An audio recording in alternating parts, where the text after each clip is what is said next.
So I just created a pattern slash algorithm for that pattern with some FMC technique and some deduction about what colors to use on a standard color scheme. So it's 45 moves.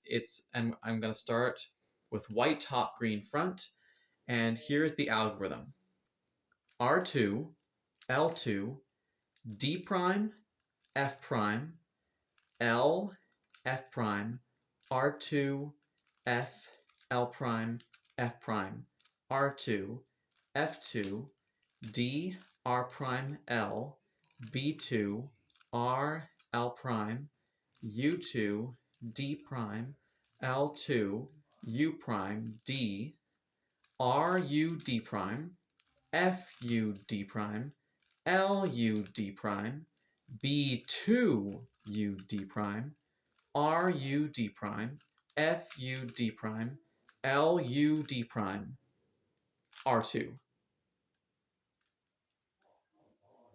It's the Gamecube logo.